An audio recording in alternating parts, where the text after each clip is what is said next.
I get so angry at the lies, this barrage, this relentless barrage of lies.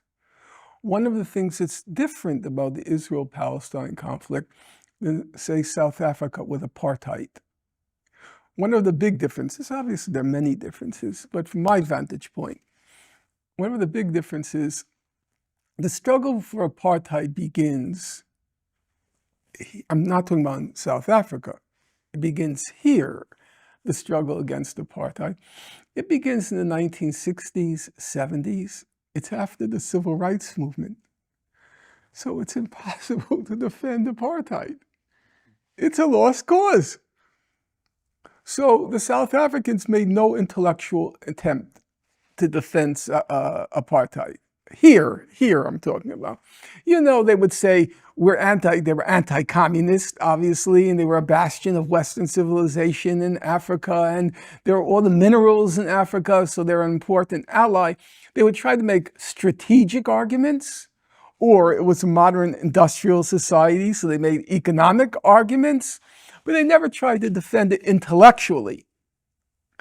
The Israel-Palestine conflict, it's a ceaseless barrage by a very sophisticated propaganda machine with a lot of, not conscripts, they're not conscripts, they're volunteers. The whole of the American Jewish intelligentsia. They felt they were doing their share for the cause after, during World War II, the American Jews having done nothing, that was the claim that was made. American Jews let the Jews die in the Holocaust. They did nothing. You know, some of it's true, some of it's not true, some of it's exaggerated, but beside the point. So they felt like they were doing something for the cause of Israel, something for the cause of Jews. So they all volunteered. And it's a ceaseless, relentless proliferation of propaganda, nonsense, different levels of lies, but all told lies.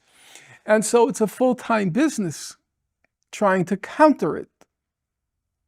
And that became my life's vocation. You know, I'm called, rightfully I think, I'm called a forensic scholar. I go at it like Columbo, except I'm not looking for a smoking gun. I'm looking for errors in logic, reasoning, and so forth. Errors, of course, of evidence, misrepresentations, falsifications of evidence. And so, and the other thing is, it's such a relentless proliferation of lies, bold-faced lies. And I do believe in truth. I do believe in truth. So I get so angry. You may know the story, you may not know the story. Professor Chomsky, his teeth were constantly being worn down. I didn't know this. Oh, it's a famous story, but from a different generation. His teeth were so they were trying to figure out, what is it? Why is he constantly, what's doing with his teeth? So they went to doctors, and the doctors would say, tell Carol, his wife, to observe him closely. And she said she would look at him, because they thought maybe it's in his sleep. While he's sleeping, he's grinding his teeth. Maybe it's in his sleep. No, it wasn't that. And then one morning, an epiphany, a revelation. You know when he was grinding his teeth? When? Reading the New York Times. That's a good story. It's also true. And I'm kind of the same way. I mean, I'm not Noam Chomsky, but it really becomes physical, this disgust. You couldn't watch the news last time we spoke. Yes, that's true. I still don't. So I know it's almost infantile. You know, people play these computer games. I've never played a computer game. I know it's hard to believe I've never played a computer game. But it's like, it's this kind of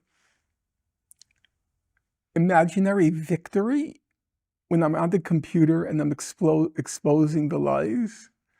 And it's like, I got you. I got you. I got you. And I have to do that or I'd go mad. I'd go around walking constantly in a fury at the lies. And so, because the lies have consequences, it's not just an intellectual game. I'm not capable of that level of intellectual abstraction that is higher mathematics. The purer it is, the more irrelevant it is, and it's almost pride at how irrelevant it is. No, for me, there are real world consequences of the lies. It's human suffering. And so I do it as a form of catharsis. It's a form of therapy, a form of catharsis. And so I wouldn't call it writing. Writing is, you love the craft of writing. No, I do it from a political conviction and a political commitment. And I did follow very closely what was happened in the last 16 months since October 7th. Reading the Times was physically insupportable, unbearable. There was a time when I was posting, I've never been into social media, but I have a wonderful friend and comrade, Sana Qasim, who handles the social media. And I was responding to the Times' lies on an almost daily basis. And then it occurred to me, you know what, nobody reads the Times anymore. I'm wasting my time with them. So I started to write more comprehensively on the lies.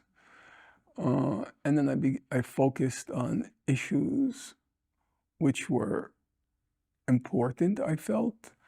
The claim about rape, Hamas rape, on October 7th.